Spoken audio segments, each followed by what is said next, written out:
Selamat sore, assalamualaikum warahmatullahi wabarakatuh. Waalaikumsalam. Salam sejahtera bagi kita semua, para Bapak Ibu mahasiswa GKSD Universitas Terbuka, Pokjar Balikpapan yang berbahagia. Puji syukur kita hadirkan kehadirat Allah Subhanahu wa Ta'ala. Hari ini kita kembali bisa mengikuti sesi tutorial web yang ke-6. Oke, kita absen dulu ya. Saya panggil mulai dari Ibu Elisa Rahma. Ada Bu Elisa Rahma. Hadir, Pak. Iya, Pak, hadir. Oke, terima kasih Bu Elisa Rahma. Bu Delita Putri. Hadir, Pak. Nah, Bapak Ibu sekalian, di dalam membuat video pembelajaran, tentunya kita harus memperhatikan kaidah-kaidah dan hal-hal yang perlu diperhatikan agar video kita menarik. Hal yang pertama adalah durasi. Durasi yang perlu Bapak Ibu perhatikan adalah usahakan jangan lebih dari 10 menit. Dari penelitian video yang ada di media maya, di YouTube, di rumah belajar dan lain-lain, itu rata-rata 4,4 menit. Ya, boleh lebih ya, 9 menit, 8 menit, monggo ya Pak. Jadi perkirakan aja, perkiraan waktunya segitu.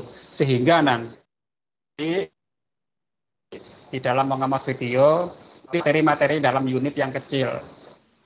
Fokus ke topik yang sempit aja tapi mendalam. Jangan kita membahas yang global dengan durasi yang singkat itu, tentu pembahasannya nggak bisa dalam. Untuk di tugas ini juga demikian, diupayakan durasinya ya antara 3 sampai 9 menit saja cukup. Lanjut. Slide ketiga. Nah, bagaimana kita membuat video pembelajaran yang bagus, Bapak Ibu?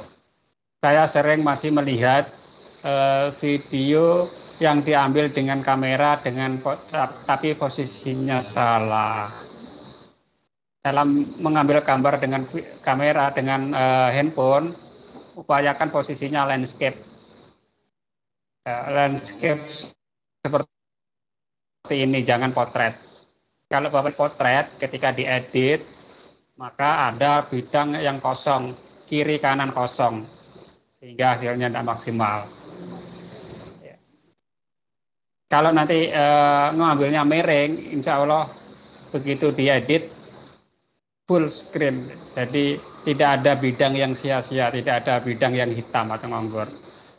Jadi posisikan handphone kita landscape. Nah, di dalam membuat video pembelajaran kita harus memperhatikan dua aspek penting. Pertama, aspek esensi materi, dan kedua aspek estetika. Esensi ini terkait dengan pemilihan materi. Silakan nanti dilihat silabusnya, KIKD-nya apa, subtema apa di pelajaran yang Bapak Ibu akan nanti buat videonya. Juga target audiens siswa, apakah Bapak Ibu ngajar di kelas 1, kelas rendah, atau di kelas atas, kelas 6 atau 5 ya. Ini juga menjadi pertimbangan. Dan esensi yang lain adalah pedagogical knowledge content. Penyampaian materi, kita sebagai seorang guru beda juga penyampaian materi seorang reporter. Ada aspek-aspek lain yang harus diperhatikan. Nanti kita kupas lebih lanjut terkait pedagogical knowledge content ini. Yang kedua adalah estetika. Ini menyangkut citra seni, keindahan sebuah video, unsur seninya. Maka yang harus diperhatikan adalah kualitas rekaman, mutu rekaman. Jangan sampai kabur, jangan sampai gelap. Suaranya jangan sampai itu ada bunyi ayam berkokok, sepeda motor lewat. Seperti itu ya. Kita bisa menggunakan alat-alat tambahan. Gunakan clip on untuk meredam suara-suara dari luar. Mungkin ada tukang bakso lewat, ayam berkokok, seperti itu akan hilang dengan clip on. Terkait dengan kualitas rekaman. Juga pemilihan aset. Aset dalam hal ini bahan-bahan yang akan kita olah menjadi video yang menarik. Pilih audio untuk backgroundnya yang bagus. Untuk pilih audio yang untuk efeknya juga yang bagus, gambar-gambarnya juga demikian.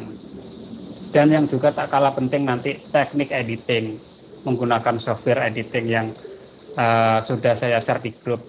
Bapak Ibu boleh menggunakan software editing itu yang sudah saya share di grup, atau mungkin menggunakan editor yang lain yang sudah ada di laptop Bapak Ibu. Nah, untuk pemilihan materi, upayakan materi-materi yang kira-kira perlu penjelasan.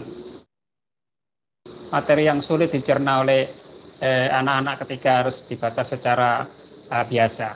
Ini kita buat videonya, kita buat visualisasinya. Seperti itu. Hal yang lain yang juga menjadi perhatian tadi sudah saya singgung di awal terkait dengan audiens. Apakah ini untuk kelas bawah atau kelas rendah atau untuk kelas atas atau kelas tinggi. Kelas rendah atau kelas bawah biasanya suka dengan pernik-pernik yang meriah, suka dengan warna-warni yang meriah, warna-warna yang cerah, elemen-elemen animasi yang menyenangkan ini disukai anak-anak untuk umur atau usia di jenjang kelas 1, 2, dan 3. Kalau untuk remaja dan dewasa tentunya juga beda gaya dan style, termasuk warna, pemilihan warna dan ornamen-ornamennya. Nah, berkaitan dengan pedagogical knowledge content, tadi sudah saya sampaikan, teknik penyampaian sebuah informasi antara video pendidikan dengan video berita tentunya berbeda. Katakanlah kita ingin menyampaikan materi tentang konsep pencernaan makanan. Kalau di dalam kelas boleh jadi kita langsung to the point. Topik hari ini anak-anak kita membahas konsep pencernaan makanan. Nah, di dalam kemasan video perlu dikemas yang agak sedikit berbeda supaya anak-anak penasaran, ingin melihat lebih jauh dari video. Ya, dengan diawali dengan kita perlu membuat ilustrasi yang ilustrasi ini ingin menyampaikan materi tentang konsep pencernaan makanan. Di awal video kita pancing anak-anak dengan ilustrasi dan pertanyaan serta gambar. Kira-kira jika seorang Spiderman posisi digantung, kita makanannya tertelan, apakah minumannya terminum sampai ke perut. Nah, pertanyaan ini akan mengundang siswa penasaran. Kita ambil tokohnya juga tokoh yang disukai anak-anak, tokoh kartun yang disukai anak-anak, bukan tokoh politik yang mungkin mereka juga tidak kenal ya. Ya, kita ambil tokoh-tokoh kartun dan kita ilustrasikan, posisinya dijungkir balik, kasih minuman, kasih es krim, kasih dawet atau apa, kita tanya kira-kira masuk ke lambung atau tidak. Ini hanya sekedar pancingan, persepsi, supaya anak-anak masuk lebih dalam tentang apa itu konsep pencernaan makanan. Ilustrasinya ini yang membuat anak penasaran. Ini yang dimaksud pedagogical knowledge content. Kita tidak langsung to the point, tapi ada awalan-awalan, ada persepsi seperti itu. Nah, di dalam membuat video, usahakan tujuan akhir yang tercapai adalah siswa mampu menciptakan sesuatu. Tidak sekedar meremember atau mengingat ya. Remember atau mengingat ini tingkatan terendah yang bisa dicapai. Tingkatan tertinggi bisa mereka membuat sesuatu, menciptakan sesuatu dari apa yang dia simak dalam video tersebut. Dan sudah banyak contoh dan kasus seperti ini. Ada seorang remaja tidak mengenyam bangku sekolah, hanya sampai sekolah dasar aja bisa membuat pesawat, bisa membuat helikopter dengan melihat video. Tentunya sang pembuat video berarti sasarannya tercapai. Sang pembuat video mampu menginspirasi orang untuk membuat sesuatu dari videonya tersebut. Nah, diharapkan seperti itu Bapak Ibu ya. Ada 3 tahapan yang perlu kita perhatikan Bapak Ibu dalam membuat video. Ya, ada yang disebut dengan praproduksi. Ada produksi dan pasca produksi. Produksi itu apa saja yang dilakukan Bapak Ibu? Mulai memilih yang diajarkan di sekolah, dari materi yang diajarkan di sekolah. Nah, setelah ketemu topiknya, baru kita pilih ide judulnya, kemasannya, kemudian kita tuangkan di dalam sinopsis, kita tuangkan ke dalam treatment dan naskah video secara lengkap. Ini tahapan produksi. Nah, tahapan produksi ini Bapak Ibu meliputi kita syuting pengambilan gambar keluar.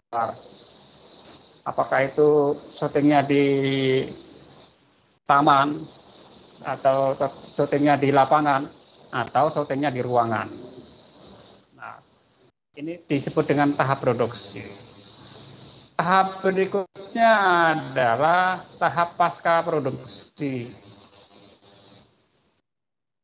Tahap edit mengedit di aplikasi. Edit di aplikasi Filmora, ngedit di aplikasi KineMaster.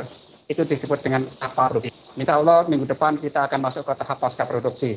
Langsung kulik-kulik ya, mempraktekkan bagaimana video kita diproses menggunakan aplikasi-aplikasi video editor. Nah, langkah-langkah praproduksi tadi sudah saya singgung. Ada identifikasi sasaran, ada membuat sinopsis, ada membuat treatment dan naskah video pembelajaran. Kita coba lihat satu persatu. Bagaimana identifikasi program. Nah, ini adalah contoh format khusus untuk mengidentifikasi program. Programnya apa, membuat video pembelajaran. Indikatornya apa, sasarannya siapa, mata pelajaran apa, topik dan judulnya. Lanjut lagi kita coba lihat isiannya, lengkapnya.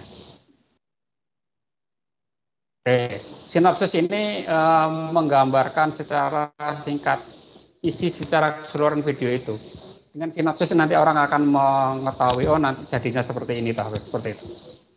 Kalau yang treatment ini urutan alur-alur ceritanya, adegan 1 muncul apa, adegan 2 muncul apa, kamera nanti akan presenternya ngapain, adegan 3 muncul apa ya, akan ada suara apa dan seterusnya, itu di treatment.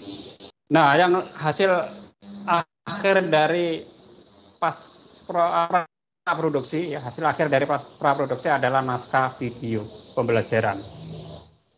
Naskah ini penting ketika video ini dibuat dalam tim, ya, sehingga kameramennya tahu harus ngapain, presenternya tahu harus ngapain, yang edit juga tahu harus ngapain. Ini akan tercermin di dalam naskah.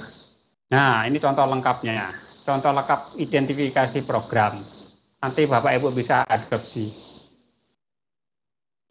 Contoh naskah yang kosong, contoh naskah juga sudah saya berikan ke ketua kelas dalam bentuk Microsoft Word. Nanti Bapak Ibu bisa edit disesuaikan dengan mapelnya. Nah, ini adalah contoh naskah yang lengkap yang udah jadi. Ya, bisa jadi ada yang lebih lengkap lagi Bapak Ibu. Ditambahkan durasi. Ini belum lengkap karena tidak ada durasinya. Durasi berapa detik dan seterusnya. Nah, di contoh ini misalnya di skenario 1 ada pembukaan. Kemudian di skenario 2 ada tulisan atau caption judul. Nah, yang pembukaan tadi bisa itu berupa logo, muncul logo atau muncul bumper. Ya, setiap organisasi biasanya punya bumper yang khusus. Kementerian Pendidikan misalnya punya khusus, rumah belajar punya khusus. Intronya lah katakanlah seperti itu ya. Kemudian disusul dengan judul materinya apa ya. Kemudian dilanjut dengan adegan berikutnya, adegan ketiga. Muncul apa di situ? Suaranya apa? Misalnya di adegan keempat ini dicontohkan ada foto, ada gambar benua Amerika, gambar benua Indonesia. Kemudian kemunculan gambar tersebut ada suaranya. Iya, asal mula buah naga ini dari Amerika dan sampai ini untuk mengiringi gambar yang ada. Jadi antara gambar dan suara harus sejalan. Suaranya ngomong apa, gambarnya muncul apa, itu harus sejalan. Oke, ini contoh lebih lanjut tentang naskah, nanti bisa Bapak Ibu adopsi ya. Oke, ini juga beberapa rangkuman terkait dengan praproduksi yang harus diperhatikan ya, bahwa di dalam membuat naskah video ada yang juga menyebut dengan storyline ya. Yang perlu diperhatikan adalah sinergitas antara video dan narasi harus sesuai. Kemudian aset-aset visualnya harus kita siapkan. Kita mungkin unduh dari internet ya, dari Google, cari-cari yang free yang tidak memiliki hak cipta. Suara-suaranya pilih yang free, background musik ya. Kalau kita menggunakan asal musik itu biasanya terkena hak cipta. Ketika di-share ke media maya akan dihapus oleh media tersebut, katakanlah YouTube. Dan juga yang diperhatikan juga adalah proses produksi, proses praproduksi yang hasil akhirnya naskah tadi sudah selesai, maka selanjutnya tim turun ke lapangan untuk mengambil gambar, untuk syuting, bawa peralatan yang dibutuhkan. Apakah nanti syuting di pantai, di taman, di museum, di kebun, dan lain-lain, itu sesuai dengan topik yang akan diberikan. Atau Bapak Ibu cukup siaran atau syuting di dalam ruangan. Nah, dengan syuting di dalam ruangan ada kain hijau seperti contoh ini, maka belakang Bapak Ibu mau diganti apa saja bisa. Mau diganti nuansa kebun, nuansa taman, ya, nuansa gunung. Bisa dengan teknik green screen, ya. Bapak Ibu syuting di dalam ruangan tapi ya, belakangnya diberikan kain warna hijau, hijau cerah dan tata cahaya yang bagus. Ini Bapak Ibu bisa lakukan. Oke, Bapak Ibu, di dalam pengambilan gambar nanti jangan asal syuting, ya, jangan asal bidik. Kalau itu video biasa hanya sekedar hobi untuk mainan saja ya nggak masalah. Tapi kalau untuk sebuah video pembelajaran, video yang akan dikonsumsi orang banyak, perlu dikemas secara apik. Dan karena itu, maka ada teknik-teknik khusus yang harus Bapak Ibu perhatikan. Ya. Ada 3 teknik dasar yang harus diperhatikan. Pertama, teknik bagaimana meletakkan kamera. Teknik bagaimana meletakkan kamera disebut kamera angle, disebut sudut pandang ya. Teknik bagaimana meletakkan kamera tadi ya, disebut sudut pandang atau kamera angle. Selain meletakkan kamera yang benar, maka bidangnya yang dibidik itu juga harus yang sesuai dengan tujuan. Frame size-nya ya. Bidang yang dibidik katakanlah manusia ini memiliki banyak objek, mau telinganya saja, mau kepalanya saja, mau dari lutut ke atas ini itu memiliki banyak bagian. Nah, nanti kita mengambil bagian yang seperti apa, perhatikan. Ya, selain bidang pandang, ya, yang harus diperhatikan juga gerakan kamera. Menggerakkan kamera ini ada kaidahnya, ada tata aturannya, dan ada istilah-istilah yang ada di dalam dunia sinematografi atau videografi. Kita coba kupas satu persatu, Bapak Ibu. Tata aturan bagaimana kita mengambil gambar yang baik dan benar dari 3 ini. Nah, di dalam sudut pandang pengambilan gambar bergerak itu saya coba kupas yang bagian pertama, itu ada meletakkan kamera di atas, meletakkan kamera lurus, dan meletakkan kamera di bawah kita. Nah, ada 3 itu aja yang Bapak Ibu ingat. Yang di atas itu nanti ada yang disebut pandangan mata burung atau bird eye view. Bapak Ibu bisa menggunakan drone. Yang mana drone sekarang juga sudah murah. Ada yang di bawah 1 juta, ada yang di atas 10 juta. Untuk menghasilkan visualisasi dari atas. visualisasi dari atas yang lain itu disebut high angle. Jadi sudut pandang dari atas. Tujuannya apa? Kita meletakkan kamera di atas. Ya. Pertama, agar objek yang kita bidik itu merasa terancam, merasa dikerdilkan, merasa ketakutan. Itu kita bisa letakkan kamera di atasnya objek yang kita bidik. Itu yang dari atas tadi ya, high angle.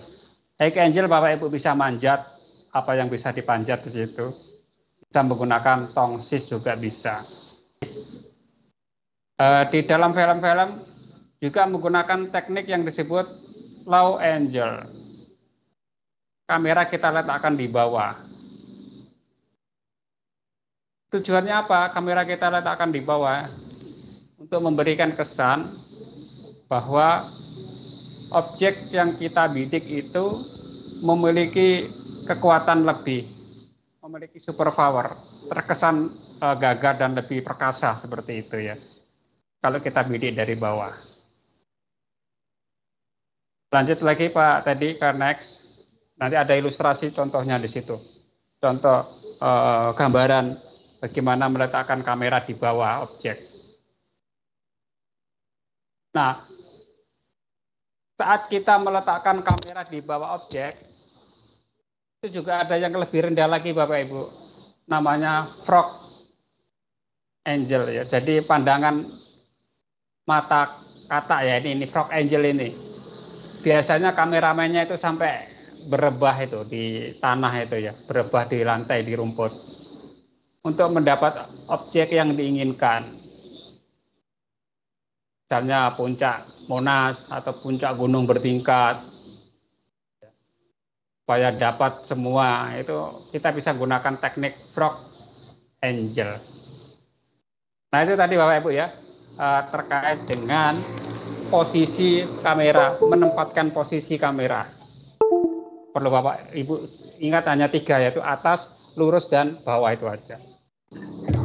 Untuk mendapatkan supaya kesan orangnya itu merasa terancam, merasa tertakuti, merasa dikerdilkan. Ini posisi kameranya sebaiknya ditaruh di mana? di atas, Pak. Ya, betul sekali. Letakkan kamera di atasnya orang sehingga orang itu merasa terancam, merasa dikerdilkan, merasa diintimidasi gitu ya. Nah, sekarang udah tampil ini bagian-bagian tubuh manusia yang harus kita perhatikan. Bagian yang pertama adalah extreme close up. Lanjut lagi. Kalau misalnya Bapak Ibu ingin membuat video pembelajaran tentang etnis Dayak dengan telinga panjangnya, atau mungkin Papua dengan misalnya ada anting di mana di hidungnya seperti itu, ingin menjelaskan itu, Bapak Ibu bisa menggunakan teknik yang big very close up seperti ini. Big close up, extreme close up, kemudian ada big very close up seperti ini ya, ada bagian dagu ya, ada dagu sampai rambut ini very close up. Yang tadi itu extreme close up. Ada lagi yang disebut big close up. Lanjut Pak. Lanjut lagi. Oke, ini big close up sudah ada kelihatan lehernya ya, big close up-nya. Lanjut lagi. Nah, ini close up. Mungkin Bapak Ibu sering diminta foto close up untuk KTP, untuk SIM, ijazah ya. Komposisinya seperti itu. Medium close up. Dada ke bawah sudah nampak ya. Lanjut lagi, bawahnya lagi. Kita lihat. Next. Nah, ini medium shot. Nah, Bapak Ibu di dalam membuat video pembelajaran, ini adalah posisi yang ideal. Perut bagian pusar ke atas kelihatan. Ya, posisi ideal kenapa? Di sini karena di sini Bapak Ibu di dalam menyampaikan materi, Bapak Ibu bisa mempertegas, memperkuat dengan gerakan tangan. Gestur tubuh, bahasa tubuh ini sangat berpengaruh. Nah, kalau Bapak ini terlihat oleh layar akan memberikan stressing atau tekanan yang lebih mendalam. Nah, gerakan tangan kita akan terlihat kalau posisinya dipusar ke atas. Jangan tenggelam seperti tadi, leher ke atas, jangan. Itu nanti kita menggerakkan tangan untuk memberikan penguatan tidak akan nampak. Nah, ini posisi yang ideal untuk membuat video pembelajaran. Shootingnya nanti komposisikan seperti ini, Bapak Ibu. Seperti yang ada di rumah belajar. Posisi seperti ini juga boleh ya, ketika materinya tulisannya nggak banyak, boleh mungkin dikombinasikan seperti ini. Oke, kalau yang posisi seperti ini ya, lanjut lagi Pak, ini full shot. Full shot ini biasanya digunakan untuk reportase di lapangan, melaporkan kejadian. Ini biasanya sering melakukan teknik gambaran ini. Lanjut lagi, next. Ya, ini adalah very long shot. Yang dipentingkan di sini adalah lingkungan sekitar. Walaupun ada orang di sana yang sedang mejeng, tidak penting. Yang penting menggambarkan lingkungannya ini. Ada pohon-pohon, ada air, ada laut dan sebagainya itu. Tujuannya untuk menggambarkan lingkungan. Ini extreme long shot. Nyaris tidak ada objek manusia di sana yang terlihat. Ya, karena yang dipentingkan adalah lingkungan, keindahan alamnya. Dibidik dari pegunungan atau mana tadi seperti itu. Oke, itu tadi terkait dengan bidang area yang dibidik. Sekarang kita masuk bagaimana cara menggerakkan kamera. Ada beberapa istilah yang Bapak Ibu perlu ketahui dan perhatikan. Lanjut lagi Pak. Ada beberapa teknik. Teknik yang pertama teknik zooming. Teknik zooming ini untuk menghasilkan gambar jauh dan dekat. Kita hanya memutar lensa. Kalau itu pakai kamera profesional.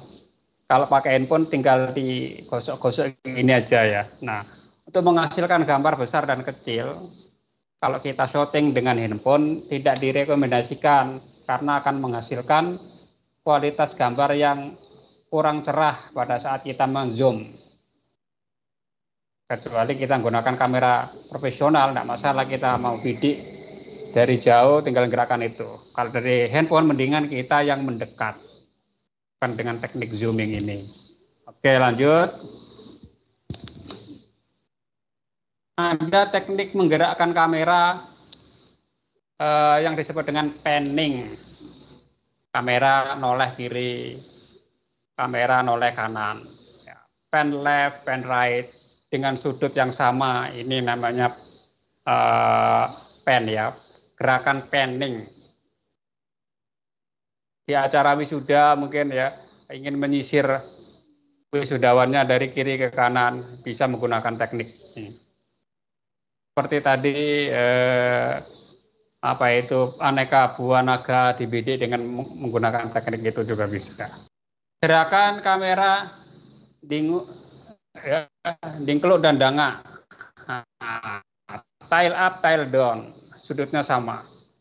Kegiatan misalnya peragaan busana di syuting dulu, kakinya melangkah sampai di atas rambutnya. Atau ada gerakan upacara bendera, ya, bendera dikibarkan dari bawah sampai ke atas, ya, diikuti gerakannya. Ini menggunakan teknik tail up dan tail down bisa. Ada gerakan yang namanya tracking atau dolly. Nah, gerakan tracking dolly ini tujuannya untuk menghasilkan gambar jauh dan dekat. Ini sangat direkomended kalau kita menggunakan handphone. Kita mendekati objek, kita mendekati orangnya, kita mendekati bendanya. Nah, mendekat menjauh ini akan lebih halus kalau Bapak Ibu menggunakan gimbal atau stabilizer. Jika kita jalan ke depan itu tidak bergerak. Kalau di bom produksi yang profesional bisa menggunakan rel gitu ya. Nah, tapi kalau kita untuk pembelajaran ada sebetulnya Bapak Ibu aplikasi yang langsung yang bisa mengurangi getaran itu, ada stabilizernya. Ada juga stabilizer yang dalam bentuk alat itu tadi ya, gimbal ya, seperti itu. Ada yang disebut dengan gerakan crab. Gerakan crab ini menghasilkan gambar yang mirip dengan pen left, pen right. Kalau pen tadi kan sudutnya sama, noleh kiri, noleh kanan. Kalau yang crab ini membidik kiri, membidik kanan. Jadi kameranya bergerak itu. Kamera bergerak dari kiri ke kanan atau sebaliknya. Tentunya akan halus menggunakan rel atau menggunakan gimbal tadi. Ini namanya gerakan teknik crab, Bapak Ibu ya. Kayak gerakan kepiting yang jalannya miring. Nah, sebelum masuk ke tata cahaya, saya ingin mereview kembali tadi. Ya, kita akan mereview lagi tentang beberapa hal yang tadi saya jelaskan. Ibu Domenica, halo Bu Domenica. Iya, Pak. Gerakan kita jalan mundur, maju mendekati objek tadi disebut apa Bu Domenica? Maju mundur. Kita berjalan maju dan mundur untuk mendekati objek nih. Kita ambil syuting di maju nih, sampai objeknya dekat. Atau kita mundur nih, nah sampai mundur nih, supaya agak menjauh sedikit objeknya. Nah itu tadi disebut apa ini? Di dalam Dolly atau tracking, Kak, Pak? Betul sekali, dolly atau tracking ya, maju dan mundur untuk memperoleh gambar yang lebih jauh atau yang dekat, yang lebih detail seperti itu. Oke, kita coba lanjut ke tata cahaya. Nah, tata cahaya ini penting ini Bapak Ibu. Seringkali juga saya perhatikan orang-orang sedang berada di ruang video conference, baik itu di Zoom meeting, di Google Meet, di Microsoft Teams, kurang memperhatikan cahaya. Jendela ada di belakangnya, pintu ada di belakangnya, ya itu cara teknik tata cahaya yang salah. Jadi kalau kita berada di dalam ruangan, upayakan wajah kita menghadap cahaya. Wajah kita menghadap pintu rumah, sehingga memperoleh cahaya yang terang. Bukan kita membelakangi. Lanjut lagi. Nah, fungsi cahaya ini ada berapa macam? Lanjut lagi. Ada berapa macam Bapak Ibu? Ada berfungsi sebagai penerangan, ya tentunya umum ini. Ada juga cahaya itu berfungsi membentuk dimensi. Ada membentuk sebagai pemilihan. Lanjut lagi Pak Teddy. Ya tentunya kalau yang sebagai penerangan kita sudah tahu semua supaya di dalam ruangan itu lebih terlihat. Lanjut lagi. Ada cahaya membentuk dimensi. Gambar-gambar kalau kita bidik itu bisa jadi terkesan nempel gitu ya. Nempel kayak kertas kalau objek 2 dimensi. Supaya terkesan 3 dimensi maka ada teknik pencahayaan. Ya seolah-olah membentuk sesuatu volume.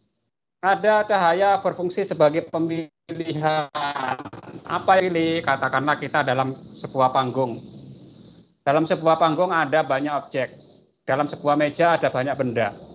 Nah, benda yang kita sorot dengan cahaya secara khusus itu akan menjadi sebuah objek yang dipilih oleh kamera.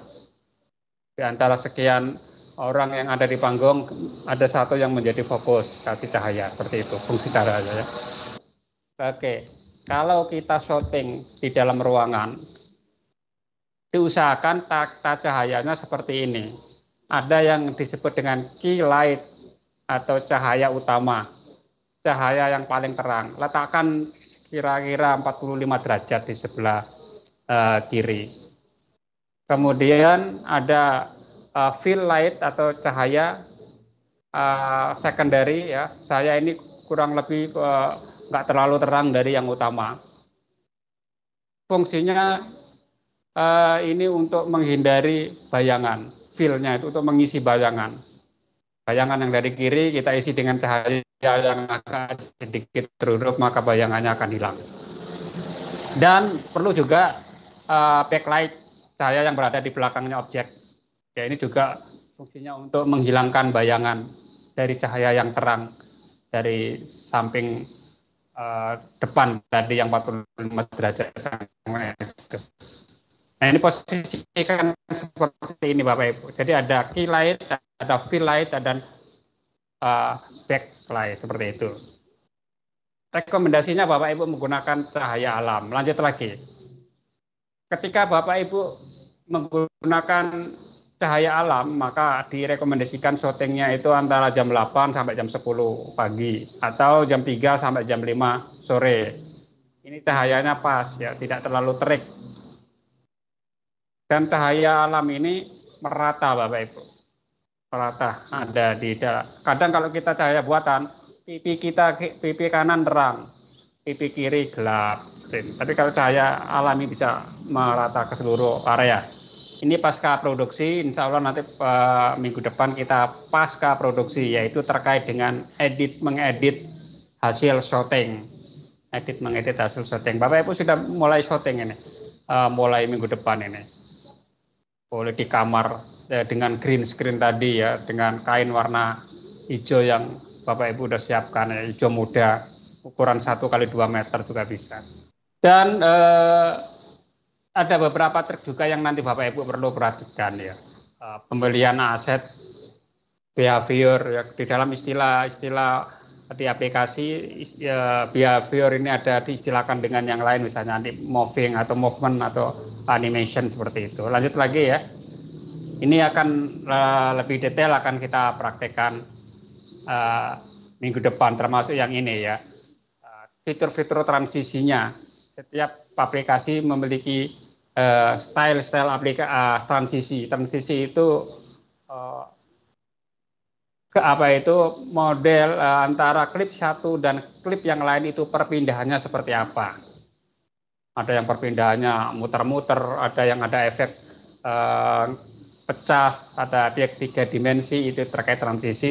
Tentunya setiap aplikasi memiliki fitur yang berbeda, nanti akan kita kupas lebih dalam ini di sesi praktek, insya Allah pertemuan depan. Ada pertanyaan Bapak Ibu untuk materi kita pada hari ini? Ya Pak Adi mau nanya Pak. Ya, monggo Pak Adi. Ya itu yang tugas 3 itu materinya itu materi apa kira-kira Pak? Yang kita ngajar atau sembarang bebas Pak? Ya, usahakan materi yang kita ajarkan ke siswa kita. Ya, oh. Ya, oke. Mau yang tema apa? Tapi Misalkan di SD kan ada tema-tema ya, ada tema apa? Ya. Ada tema aku dan dirimu gitu, ada mengenal lingkungan. Kan seperti ada tema-tema seperti itu ya, boleh. Nah, kalau misalnya yang belum mengajar Pak, saya di perpustakaan atau di TU. Ya, kalau misalnya belum mengajar, boleh dengar materinya modul yang ada di UT. Ya, modul atau tema yang ada di UT. Ya, jadi contoh tutorialnya udah pernah saya share di pertemuan awal dan bisa dibuka di rumah belajar kan. Jadi harus ada kelihatan wajah kita dan komposisinya tadi mulai dari perut atau pusar ya, pusar ke atas itu nanti Bapak Ibu sertai gesture-gesture yang menarik seperti video-video yang ada di rumah belajar. Aplikasinya udah dicoba bisa Pak Ismail? Udah diinstal? Sip. Bisa Pak, sudah. Oke, ya. Itu versi pengeditan Pak. Iya, itu versi Pro tapi agak lama. Di komputer di HP saya itu Android 11, ternyata nggak support dengan versi Pro yang lama. Oh. Iya, Pak. Terpaksa saya harus beli baru lagi gitu ya, versi terbarunya kan. Pakai yang free nggak apa-apa ya, Bapak Ibu ya, pakai free ya nggak apa-apa untuk latihannya. Free-nya itu apa? Pada saat kita kerja itu suka ada iklan. Pada saat ngedit ada iklan. Kemudian nanti pada saat hasilnya, ya hasilnya nanti juga ada logonya, ada logo KineMasternya masih ada watermarknya. Seperti itu Bapak Ibu. Oke, gimana yang lain? Ada pertanyaan lain terkait berarti ini pokok bahasan tadi? Pak, berarti nggak apa-apa kan Pak kalau misalkan pakai KineMaster yang biasa? Karena kebetulan saya punya di HP yang biasa Pak. Ya, enggak apa-apa. Yang biasa enggak apa-apa. Nah, kalau itu dapat bonus, ibaratnya kalau beli semangka itu dikasih bijinya gitu ya. Ya, yang punya Pak Adi Ismail itu yang Pro itu udah semangka tanpa biji gitu, seperti itu ya. Bapak untuk durasinya berapa ya? Ya 3-9 menit. Jangan panjang-panjang dan jangan terlalu pendek. 3-9 menit lah. Maksimal 5 menit lah Pak ya. Ya rata-rata segitulah.